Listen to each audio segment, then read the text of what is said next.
purihin ang Panginoon. Mabuti, pinagpala ang sumamba, ang maglingkod sa Diyos. Isang pagpapala sa ating buhay na tayo po'y minahal, tinubos, ni-ransom ni Lord, niligtas, tinubos sa kasalanan, pinatawad sa lahat ng ating mga kasalanan. Yan ay kabutihan ng Panginoon. Yan ay kahabagan ng Diyos. Can we give God the praise? Palakpakan natin ng Panginoon. Salamat po, Panginoon. Kasi isang araw, magte-testify tayo sa kanyang harapan. Isang araw, magkakaroon ng testimony kung paano tayo pinatawad, niligtas, at tinubos ng Panginoon. Kaya patuloy natin itong ipamuhay sa ating pong buhay. Amen? Ang kaligtasan, ang kapayapaan, ang kalooban ng Diyos sa ating buhay.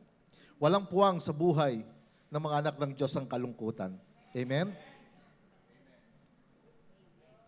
Amen? Ang mga anak ng Diyos hindi dapat nalulungkot sapagkat meron tayong comforter. Merong Holy Spirit na nagko-comfort sa atin. Yes, of course, dumadaan ng problema, ang pagsubok. Minsan napipigati ka, but the Holy Spirit is our comforter. Amen? Siya nagbibigay sa atin ng kagalakan, siya nagbibigay sa atin ng kapayapaan ng puso, kaya tayo po bilang mga anak ng Diyos ay mayroong kagalakan. Amen? At purihin ang Panginoon sapagkat nung nakaraang linggo, pinag-usapan po natin ang covenant ng Diyos. And today, we will talk about again, the blessing of the covenant. Okay? So, purihin ang Diyos. Welcome po sa Gawain ng Panginoon. Welcome sa Acts Community Ministries. At ngayon tayo po ay magsisimula muli sa kanyang salita. At today, I will preach on this subject about the blessings of faithful obedience to God's covenant. Ang pagpapala ng matapat na pagsunod sa tipan ng Diyos. Ang tipan ng Diyos, no, ay matindi po ito. Kumbaga, unbreakable. You see, God is a covenant-keeping God. Huwag natin kalilimutan yan. Be mindful of that. Be aware of that. Be conscious of that. Lagi mong isipin na ang Diyos ay Diyos ng tipan. Siya ay matapat na Diyos. Amen? Na kanyang iniingatan, kanyang isinasagawa ang tipan. Everything God does is based on His covenant. Sapagkat ang Diyos ay matapat na Diyos. Bawat taong kinakausap niya, siya ay bumabase lagi sa kanyang covenant. Kung ano yung included, kung ano yung kanyang sinabi, o kung ano yung nakasaad sa kanyang covenant, ito yung kanyang pinapangyari. Ito yung kanyang isinasagawa. Kaya kapag ikaw na may problema ka, may pangailangan ka, lagi kang pupunta doon sa covenant ng Diyos sa iyo. Huwag kang lalampas o lalabas sa covenant ng Diyos. Amen? Sapagkat God is a covenant-keeping God. Everything God does is based on His covenant. You see, covenant is a solemn agreement. Ang tipan, ito ay seryosong kasunduan. Seryosong tipan ito ng Panginoon. God's covenant represents an unbreakable promise and agreement with His people. Hindi ito nasisira. Ang covenant ng Diyos hindi nasisira. Hindi nilalabag ng Diyos yung kanyang sinasabi. Amen? Ang Diyos ay matapat sa kanyang salita at pwede natin itong panghawakan, magtiwala tayo sa Kanya at maging matapat tayo na sumunod sa Kanya. Amen? Sapagkat meron po itong reward. Meron po itong pagpapala sa ating buong buhay. Itong ating pag-uusapan. Kaya babalikan po natin yung sinasabi sa Deuteronomy chapter 7 verse 9. Again mga kapatid, hindi dahil binabanggit po natin yung nakasaad na mga salita ng Diyos sa lumang tipan, hindi na ito applicable sa atin. Tandaan natin na mga principles na mga salita ng Diyos sa lumang tipan ay applicable sa atin. Ang hindi lamang po applicable sa atin ay mga ritual laws o yung mga ceremonial laws. But take note of this, yung ritual laws at ceremonial laws, ito po ay typology o paglalarawan tungkol sa ating Panginoong Hesukristo. Kaya napakahalaga na binabasa natin ang lumang tipan. Po, may mga prinsipyo dito na maaring mai-apply natin sa ating buhay sapagkat ang salita ng Diyos ay mananatili magpakailanpaman. Amen? Ang langit at lupa ay lilipas, ngunit ang mga salita ng Diyos, ang mga sinabi ng Diyos ay hindi mawawala. Kaya kapag sinabi ng Diyos, kilalanin natin. Be conscious of it. No? Maging mindful tayo, alalahanin natin lagi sa buhay natin. Kaya sabi diyan sa verse 9 ng Deuteronomy chapter 7, ganito, dahil dito, kilalanin ninyo. Again, no? Pangatlong Sunday na natin ito, sinasabi na kilalanin ninyo. Unawain ninyo. No? Alam niyo po, may dahilan ito para talagang ma-inculcate sa heart natin, sa isipan natin, ang salitang ito.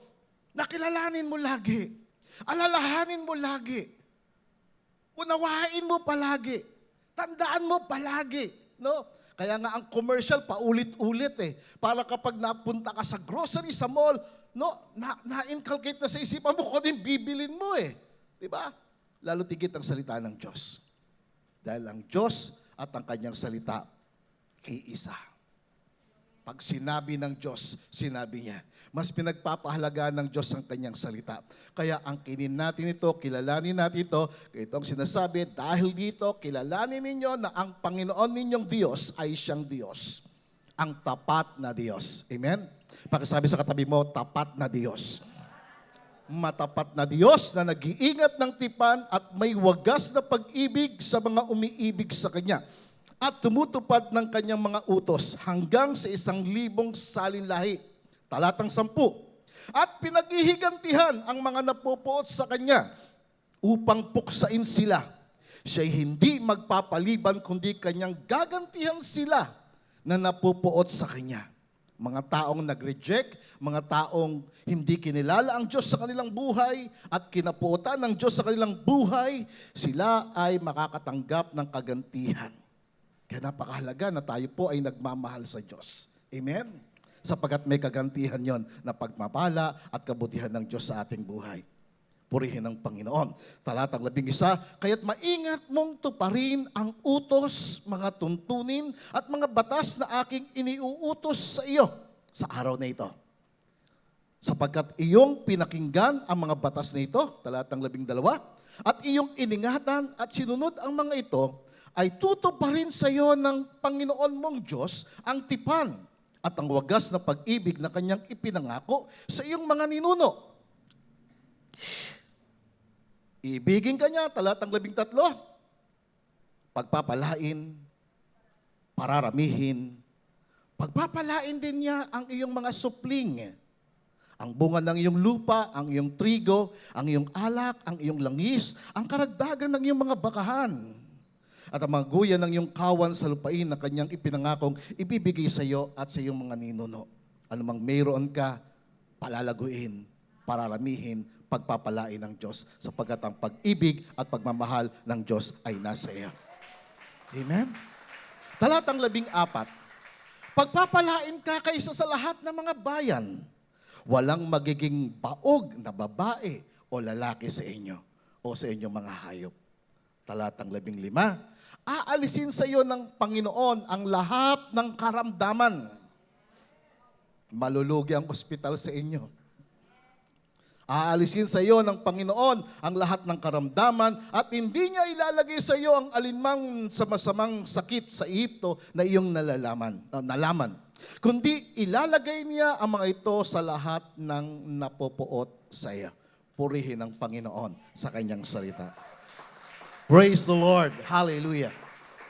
You see, the primary purpose of the Word of God, of the covenant of God, is to bless us. Pagpalain tayo. Ayon sa kanyang tipan, ayon sa kanyang salita, sa pamagitan ng ating matapat na pagkilala at pagsunod sa kanya. So balikan natin sinasabi sa talatang 11. Sabi diyan, maingat mong tuparin ang utos, ang mga tuntunin, at mga batas na aking iniutos sa iyo sa araw na ito. Maingat mong tuparin ang utos. Alam niyo po, ang utos ng Panginoon, no? Ito ay para sa kabutihan natin. Ito ay para sa kapayapaan natin. Ito ay para sa kagalingan natin. Yung kanyang mga tuntunin, yung kanyang mga batas. No po? No? Yung principles nito, yung mga prinsipyo nito ay para sa atin. Again, we're not after do sa ritual laws or ceremonial laws, no? But we are after do sa principles na mga utos ng Panginoon. Tingnan po natin yung sa wikang Ingles. It says, therefore, you shall keep keep the commandment, the statutes, and the judgments which I command you today to obey them. Observe them. Remember them. Obey them. At ito'y hindi mabigat. Ito'y para sa ating kabutihan. No? Hindi dahil sinunod mo yung kalooban ng Diyos. Actually, yung kanyang mga commandment, yung kanyang mga statutes, ang kanyang judgment, ito yung kalooban ng Diyos sa iyo. Ito yung pag-iingat ng Diyos na ilagay kanya sa kanyang pagmamahal. Tingnan niyo po, sinabi ng Panginoong Hesus, John chapter 14, verse 21. Jesus said, He who has my commandments and keeps them, it is he who loves me. And he said the word, He who loves me will be loved by my Father, and I will love him and manifest myself to him. Kasi sabi niya, siya na mayroon ng aking mga kautusan, ng aking mga sinasabi. Sa katotohanan, mga kapatid, yung utos ng Panginoon, yung mga tuntunin ng Panginoon, ito yung kalooban niya eh.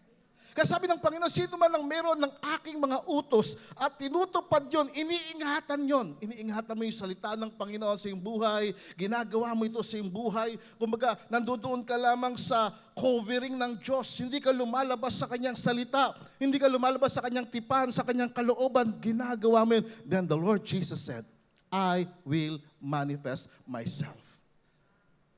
Think about that. Ihahayag niya ang kanyang sarili. You see, yun ang nais ng Panginoon sa atin.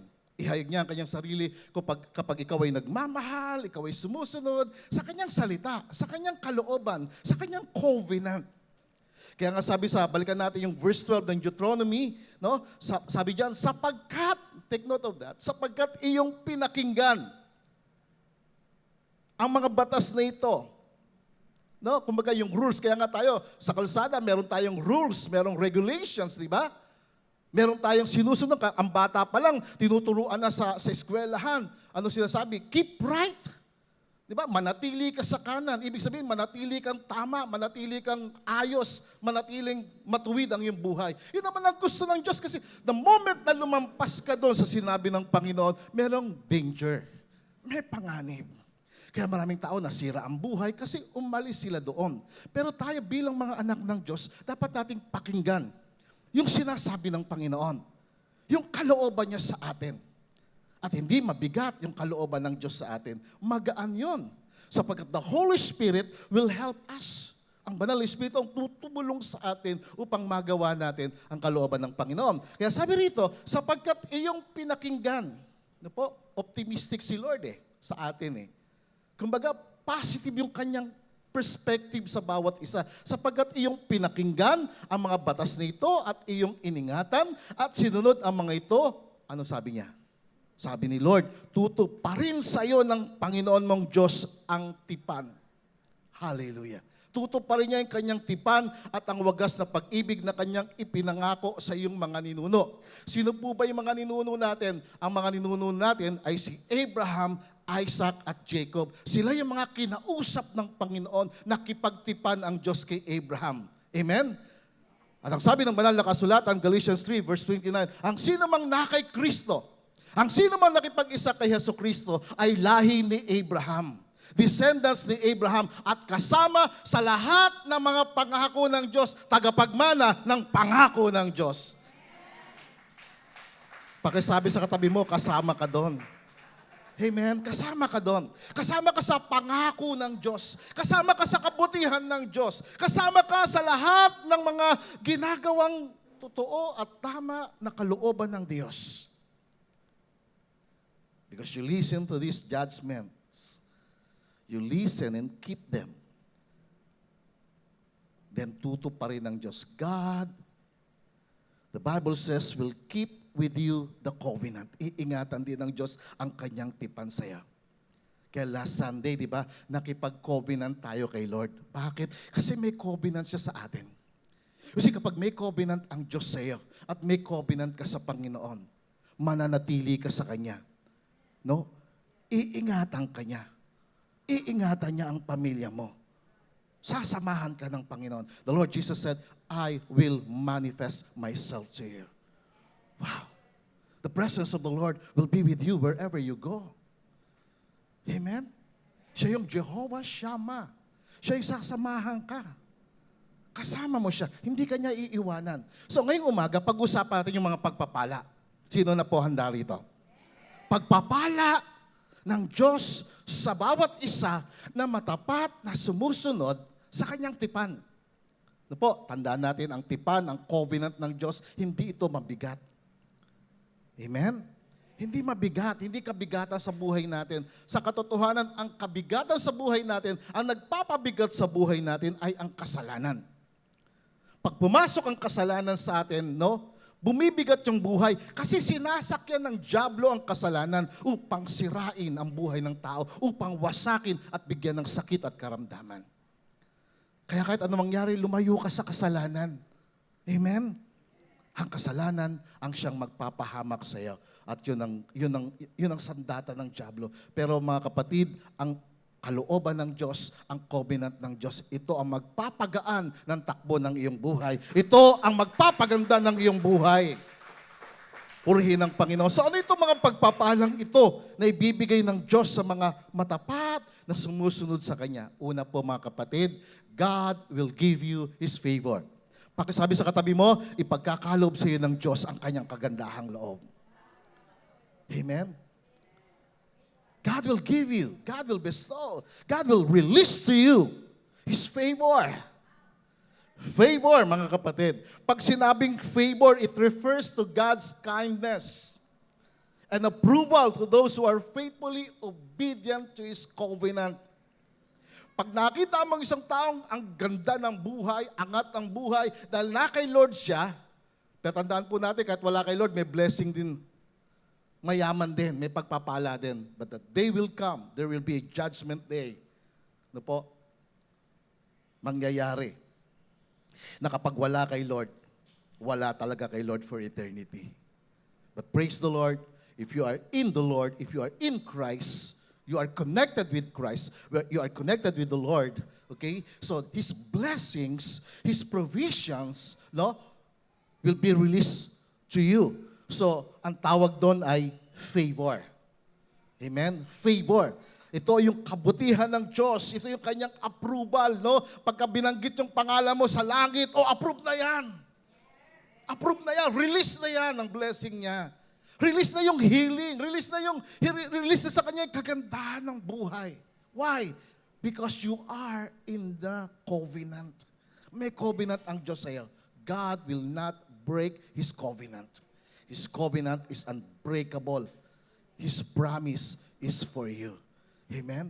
Pangako ng Diyos, lahat ng pangako ng Diyos ay nasa. Tingnan natin yun. Deuteronomy 7 verse 13. It says, He will love you.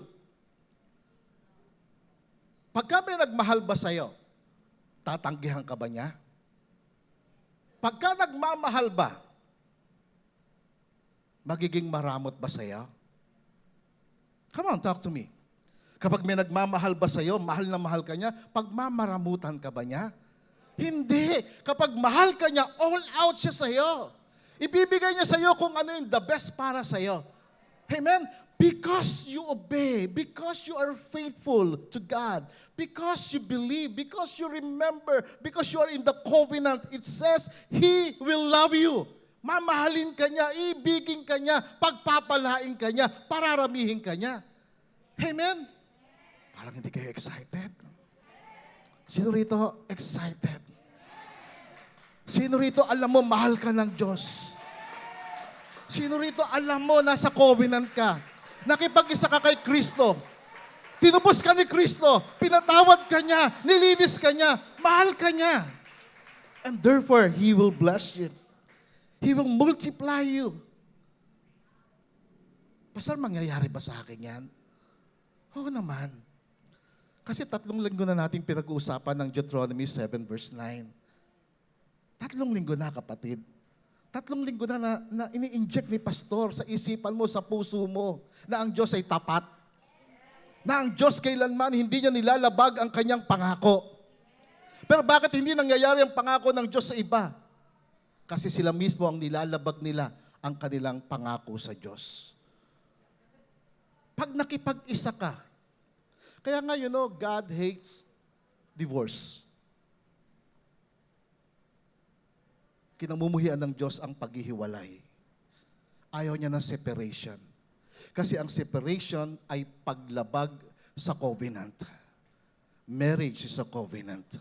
Our relationship with God is a covenant.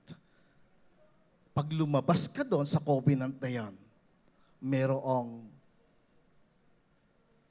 kapahamakan. Kahit sa kalsada o dito lang kayo. Stay lang kayo sa lane ninyo. Pag balikot ka sa kalsada, kung saan ka nagpupunta, delikado. Diba? Pag lumampas ka doon sa linya mo, delikado. Kaya nga mga motorsiklo, di ba, meron silang linya. Pag lumabas sila, huhulihin sila. Kasi pag hindi sila hinuli at hindi sila sinabihan, disgrasya abutin nila.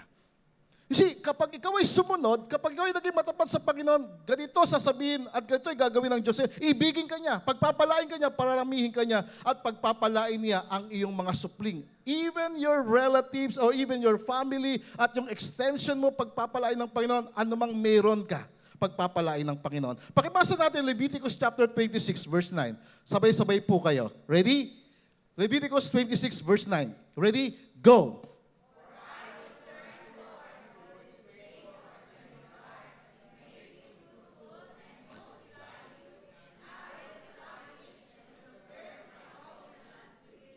Sino nagsabi niyan? Ang Panginoon. Sabi niya, I will turn toward you. Take note of the word, with favor. Titingin ako sa iyo ng mayroong kagandahang loob, na mayroong buong pagmamahal. And I will regard you, God said, and make you fruitful, and multiply you. And God said, I will establish and confirm my covenant with you. Kaino niya ito sinasabi? Sa mga taong kinikilala siya. Sa mga taong sumasampalataya sa Kanya. Sa mga taong matapat na nagtitiwala at sumusunod sa Kanya. Kaino niya sinasabi? Sa kanila. Sinasabi niya ito sa bawat isa na matapat na kumikilala sa Kanya. We should recognize Him. And remember Him. And be aware and be conscious, be mindful of His covenant. Doon lang tayo sa Kanyang salita. Huwag tayo lalampas sa Kanyang sinabi. Kung ano sinabi ng Panginoon, anak, dito ka sa akin, magtiwala ka sa akin, sumunod ka sa akin, hindi kita pababayaan, hindi kita iiwanan, kasi ang Diyos hindi nang iiwan. Amen? Hindi Kanya pababayaan. Magtiwala ka lang sa Kanya. Kaya ang ating ninuno na si Abraham, nagtiwala lang siya sa Diyos. Perpekto ba si Abraham sa kanyang pamumuhay? Hindi. Minsan may konting kasalanan siya.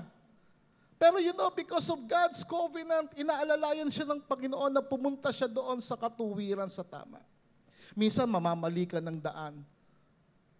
Pero the Holy Spirit will speak to you. Kakausapin ka niya. Sabi niya, anak, namamali ka na ng daan. Anak, medyo mali na yung sinasabi mo. Mukhang mali yata yung nagawa mo doon sa tao. Kinokorek ka ng Panginoon. Why? Because ang Diyos nagmamahal. At ang nagmamahal, dinadaan ka niya doon sa tamang daan. Amen? Sinabi ng Panginoon, I will turn toward you with favor. Lilingapin ko kayo. Gagawin ko kayong mabunga. Pararamihin ko kayo. At pagtitibayin ko ang aking tipan sa inyo. Pakisabi sa katabi mo, handa mo na ang sarili mo. Kasi magiging mabunga ka na. Kasi pag magiging mapagpala ka na. Bakit? Kasi ang favor ng Diyos ay nasa iyo. Amen? Can we give God the praise? Praise the Lord. Ito yung unang pagpapala. Actually, sa buong buwan nito, sa mga sudba, marami tayong pag-uusapan na pagpapala ng Diyos, no? Hindi tayo prosperity gospel, mga kapatid. Tayo ay nakapanatili lang o we just remain to what the Word of God is saying to us. No? Minsan ang hirap mag-Tagalog eh. Minsan din ang hirap mag-English. Kaya nga tinataglis natin eh. You see, kaya sabi rito, lilingapin ko kayo at gagawin ko kayong mabunga. That is the favor of God. Pangalawa, God will elevate your life. Ano ibig sabihin ng word na elevate? It means to raise or lift your life to a higher position. Itataas ka ng Panginoon. Sino gusto yon? No? Yung meron kang mataas na kalagayan, itataas ng Panginoon ang iyong pananampalataya, ang iyong buhay, ang iyong kabuhayan. No? God will elevate your life. God will raise or lift up your life, your business, your family to a higher position. You see, God will elevate or lift up the life of those who are faithfully obedient to His covenant. No, maging matapat po tayo na sumunod sa kanyang tipan. Deuteronomy chapter 7 verse 14, it says, "You shall be blessed above all peoples." Sa katotohanan nung sinabi ito ng Diyos sa kanyang bayang Israel, hanggang ngayon ang Israel, no, nasa mataas na kalagayan, maliit na bansa, pero makapangyarihang bansa. Pinagpala ang mga tao. Wala ni isa man sa kanila na illiterate or uneducated.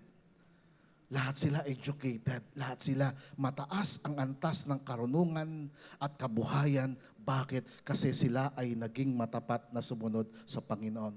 Sa katotohanan, kahit na yung iba hindi naging matapat, pero na-extend sa kanila, yun ay biyaya ng Panginoon. Sila ay makapangyarihang bansa. Sila ay tinaas ng Panginoon sa isang mataas na kalagayan. Bakit? Kasi sumunod sila. Naging matapat sila sa Panginoon. Inaala-ala nila lagi yung covenant ng Diyos. Sa mga nakaraang taon, yung 400 years ng kanilang kabiguan sa buhay, nung sila ay naalipin sa Egypt, yun yung moment na hindi nila inalala ang covenant ng Diyos. Kasi kapag hindi inalala ng isang tao ang covenant ng Diyos sa kanyang buhay, hindi niya na-recognize, hindi siya naging mindful doon sa covenant ng Diyos sa kanyang buhay, babagsak ang kanyang buhay. Kasi nawawala ang pananampalataya. At pag nawala ang pananampalataya, nawawala yung pagtitiwala, nawawala yung pagsunod. Kaya ngayong sandali, mga kapatid, pinapaalala ito sa atin. Kaya nga, ang pag-uusapan natin lagi, puro covenant, tipan ng Diyos, sapagkat ang Diyos ay matapat na sumusunod o ginagawa niya ang kanyang tipan sa mga taong matapat na sumusunod sa Kanya. See, sabi sa wikang Tagalog, it says, pagpapalain niya kayo ng higit pa sa sinumang mga mamamayan sa mundo. Iangat ka ng Panginoon. Walang lalaki o babae sa inyo na magiging baog, ganun din sa inyong mga hayop, sa inyong mga alaga, walang magiging baog. No? Wala. Because the blessings of the Lord will be with you. Tingnan po natin Deuteronomy chapter 28 verse 1. Kaya itong sinasabi, kung susundin mo ang tinig ng Panginoon mong Diyos at maingat mong gagawin ang lahat ng kanyang mga utos na aking iniutos sa iyo sa araw na ito, itataas ka ng Panginoon mong Diyos sa lahat ng mga bansa sa lupa. Hindi ba sinabi ng Panginoon sa Israel yan? At nang sila'y sumunod sa Panginoon, itinaas sila ng Diyos. Tandaan natin mga kapatid, lahat ng matapat na sumusunod sa Panginoon, itataas ng Diyos. Iangat ng Panginoon ang kanyang kalagayan. Iangat ka ng Panginoon. Amen? Parang hindi sila excited. Parang hindi kayo excited na mag-travel. Parang hindi kayo excited na iangat kayo ng Panginoon. Lilipad kayo at pupunta sa magagandang lugar. Blessing ni Lord yun. Amen? Hindi kayo excited. Ako excited. Ako excited ako salita ng Panginoon. Kasi ang Diyos tapat. Amen. Actually, may iba na nga nakaranas eh. Di ba? Sana all. Amen. Kung susundin mo ang tinig ng Panginoon mong Diyos at maingat mong gagawin lahat ng kanyang mga utos na aking iniutos sa iyo sa araw na ito, itataas ka ng Panginoon mong Diyos. The Lord your God will set you high above. And verse 2, sabi niyan sa wikang Tagalog, ang lahat ng pagpapalang ito ay darating sa iyo, aabot sa iyo kung iyong susundin ang tinig ng Panginoon mong Diyos. Just listen to the voice of the Lord your God. Just listen.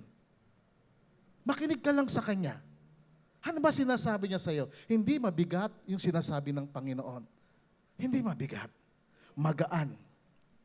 Mapayapa. Kaya sabi niya, ang lahat ng pagpapalang ito, all these blessings shall come upon you and overtake you because you obey the voice of the Lord your God. Dahil nakinig ka lang sa Kanya.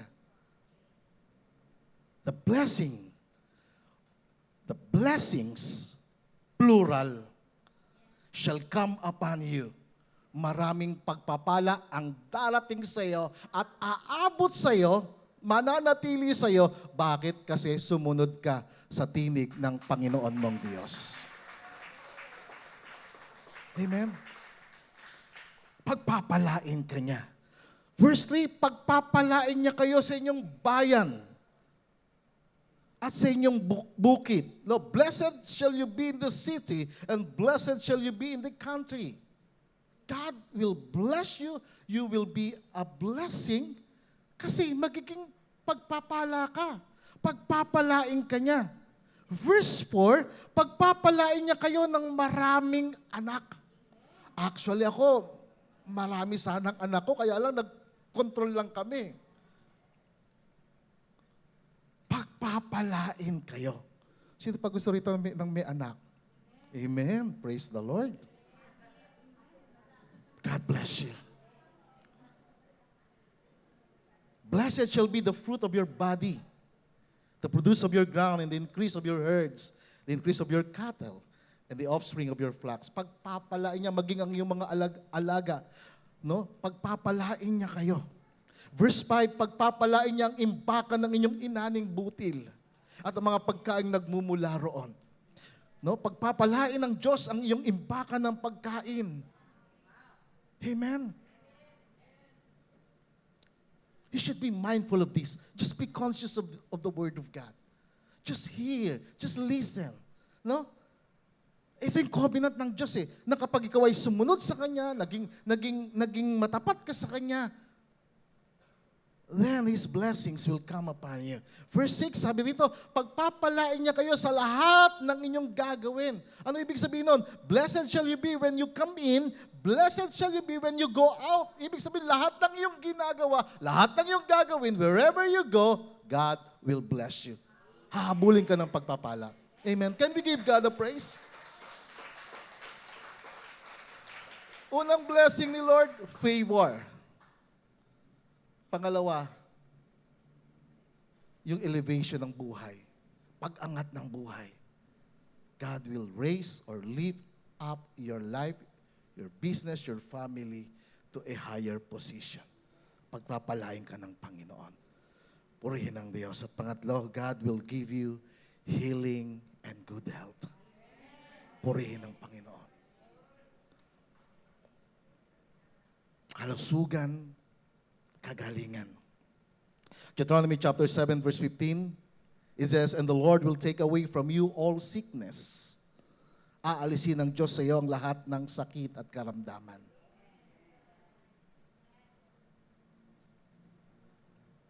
Hindi niya ilalagay sa iyo ang alinman sa masamang sakit sa Ehipto na iyong nalaman, kundi ilalagay niya ang mga ito sa lahat ng napopoot sa iyo. Kung may napopoot sa iyo, kung merong naiinggit sa iyo, nagagalit sa iyo lagi, kung ano sinasabi sa iyo, di ba? Wala ka namang ginagawa sa kanya, babaling sa kanya yung sakit. Kaya maraming tao, maraming may sakit, kasi nga, lagi silang galit. You see, kapag ikaw ay payapa ang puso mo, sumusunod ka lang kay Lord, matapat ka lang kay Lord, malalaman mo na ang buhay na pinagpala, yung steady ka lang kay Lord. Amen? Naniniwala ka lang sa Kanya. Matapat ka lang na sumusunod sa Kanya. Ganito sinabi sa Exodus chapter 15 verse 26. He said, if you diligently heed the voice of the Lord your God and do what is right in His sight. Kaya yung pagsunod sa Kanyang utos, yung paggawa, pagsasaganap ng Kanyang batas, ng Kanyang mga tuntunin, ang ibig sabihin nun, gawin mo lang ang tama sa buhay mo. Maging mabuti ka lang. Maging matuwid lang ang iyong buhay. Ibig sabihin, sumampalataya ka lang sa Kanya at siya magbibigay sa iyo ng katuwiran, ng kaayusan ng iyong buhay. Sumunod ka lang sa Kanya, hindi Kanya pababayaan. Kaya sabi rito, if you diligently heed the voice of the Lord your God and do what is right in His sight, give ear to His commandments and keep all His statutes, I will put none of the diseases on you which I have brought on the Egyptians. Why? Because God said, I am the Lord who heals you. Amen. Can we give Him the praise? Siya ang Panginoon na nagpapagaling. Siya ang Panginoon ng kagalingan. Kagalingan, kalusugan sa mga nakikinig lang kay Lord. Sa mga matapat na sumusunod sa Kanya, sa Kanyang kalooban. You see, faithful obedience to God's covenant is meant to be a source of God's favor, elevated life, and good health for God's people. Yan ang pagpapala, mga kapatid. Amen. Favor, elevated life, no? Healing and good health. Sabi sa 3 John chapter 2 verse 4, Beloved, I pray that you may prosper. 3 John chapter 2, 3 John chapter 1 verse 2, Beloved, I pray that you may prosper in all things and be in health, just as your soul prospers. Paano ba nagpo-prosper yung kaluluwa? Yung kaluluwa, it speaks, yung soul natin speaks about mind, will, and emotion.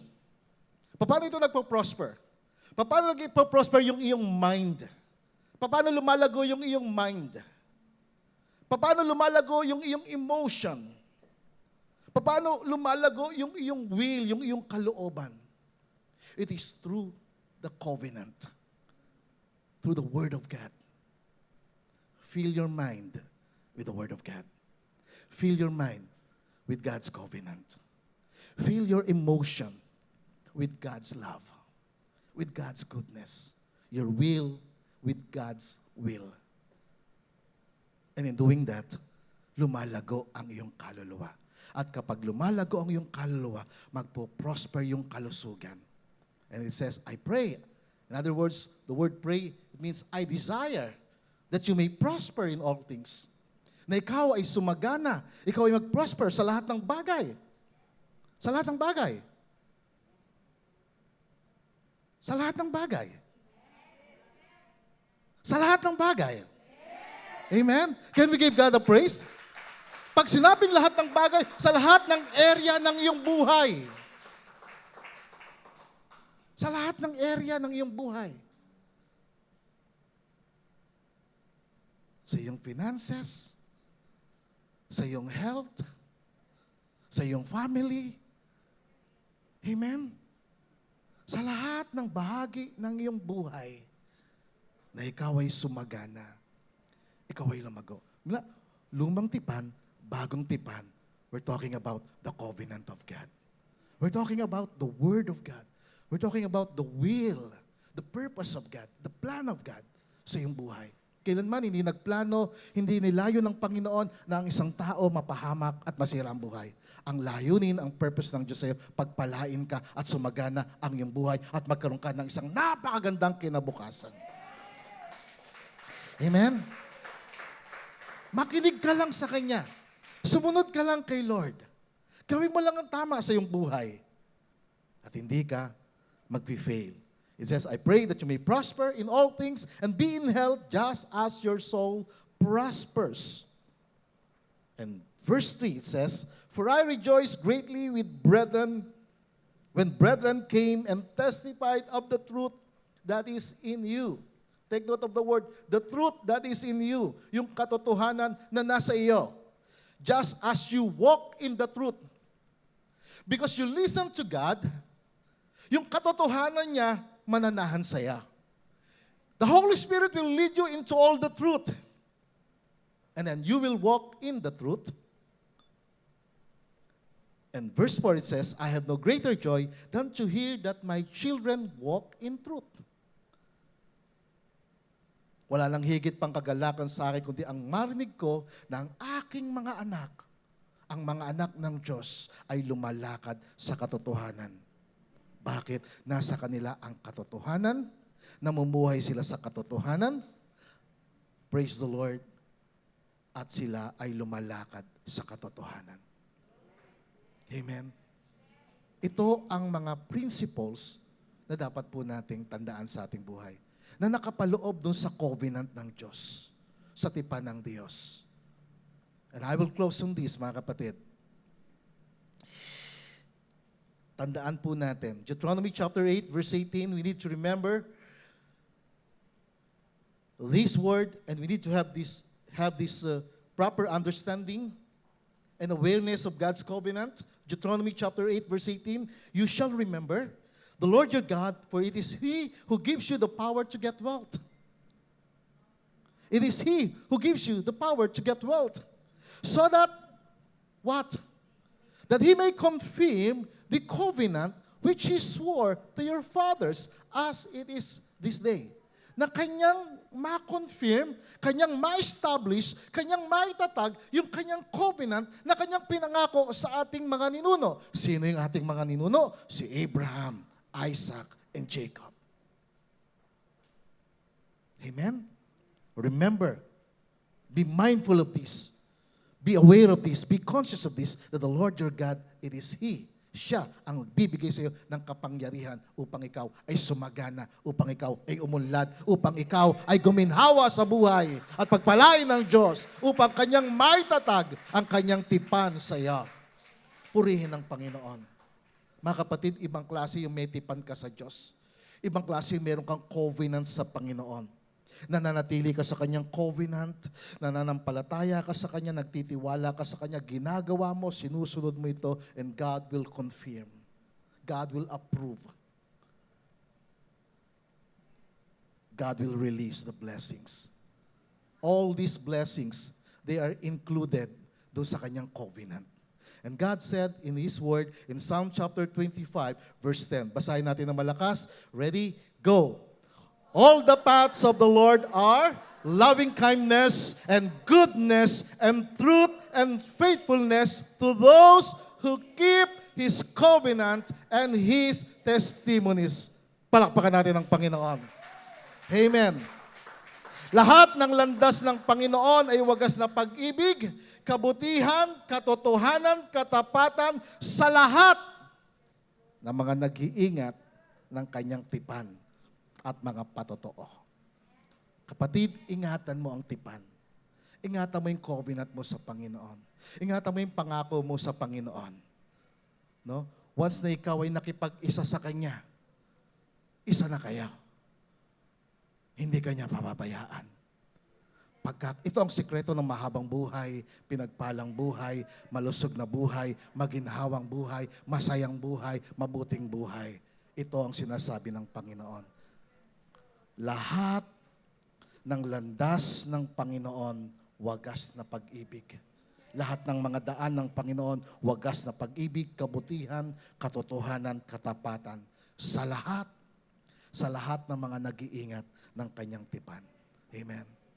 Purihin ang Panginoon. Palakpakan natin ang Diyos. Hallelujah. I'm so excited today because of the covenant of God. Because of the blessings that are included in the covenant.